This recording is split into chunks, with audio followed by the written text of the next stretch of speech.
بسم اللہ الرحمن الرحیم۔ معزز ناظرین، اس دنیا میں بہت سی قومیں ایسی گزری ہیں کہ جنہوں نے اللہ تعالیٰ کے حکم کی نافرمانی کی اور اللہ تعالیٰ کے احکاموں کو ماننے سے انکار کیا۔ اللہ تعالیٰ نے انہیں مختلف عذابوں سے دوچار کیا۔ انہی میں سے ایک قوم حضرت داؤد علیہ السلام کی بھی تھی کہ جن میں سے 12,000 یہودیوں کو اللہ تعالیٰ نے بندروں کی شکل میں مسخ کر دیا تھا، کیونکہ اللہ کے نبی جن بد نصیبوں پر لعنت فرما دیں وہ کیسے ہولناک عذاب الہی میں گرفتار ہو کر دنیا سے نیست و نابود ہو کر عذاب نار میں گرفتار ہو جاتے ہیں اور دونوں جہان میں ذلیل و خوار ہو جاتے ہیں۔ اس واقعے کی تفصیل یہ ہے۔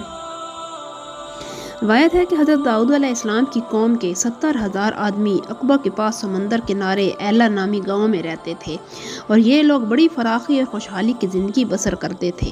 اللہ تعالیٰ نے ان لوگوں کا اس طرح امتحان لیا کہ ہفتے کے دن مچھلی کا شکار ان لوگوں پر حرام فرما دیا اور ہفتے کے باقی دنوں میں شکار حلال فرما دیا، مگر اس طرح ان لوگوں کو آزمائش میں مبتلا فرما دیا کہ ہفتے کے دن بے شمار مچھلیاں آتی تھیں اور دوسرے دنوں میں نہیں آتی تھیں، تو شیطان نے ان لوگوں کو یہ حیلہ بتا دیا کہ سمندر سے کچھ نالیاں نکال کر خشکی میں چند حوض بنا لو، اور جب ہفتے کے دن ان نالیوں کے ذریعے مچھلیاں حوض میں آ جائیں تو نالیوں کا منہ بند کر دو اور اس دن شکار نہ کرو، بلکہ دوسرے دن آسانی کے ساتھ ان مچھلیوں کو پکڑ لو۔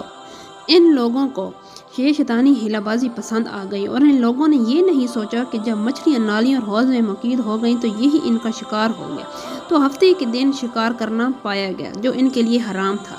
اس موقع پر ان یہودیوں کے 3 گروہ ہو گئے۔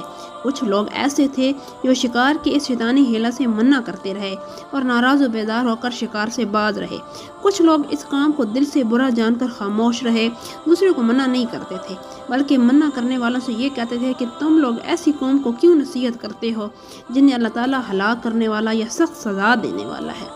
اور کچھ وہ سرکش نافرمان لوگ تھے جنہوں نے حکم خداوندی کی اعلانیہ مخالفت کی اور شیطان کی حیلہ بازی کو مان کر ہفتے کے دن شکار کر لیا اور ان مچھلیوں کو کھایا اور بچا بھی لیا۔ جب نافرمانوں نے منع کرنے کے باوجود شکار کر لیا تو جو منع کرنے والی جماعت تھی انہوں نے کہا کہ اب ہم ان معصیت کاروں سے کوئی میل ملاپ نہیں رکھیں گے۔ چنانچہ ان لوگوں نے گاؤں کو تقسیم کر کے درمیان میں ایک دیوار بنا لی اور آمد و رفت کا ایک الگ دروازہ بھی بنا لیا۔ حضرت داؤد علیہ السلام نے غضبناک ہو کر شکار کرنے والوں پر لعنت فرما دی۔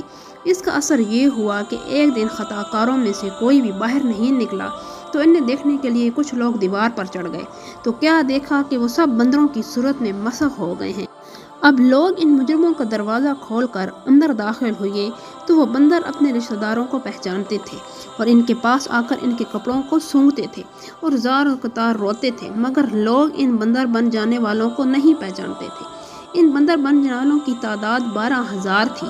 یہ سب 3 دن تک زندہ رہے، اس دوران کچھ بھی کھا پی نہیں سکے، بلکہ یوں ہی بھوکے پیاسے سب کے سب ہلاک ہو گئے۔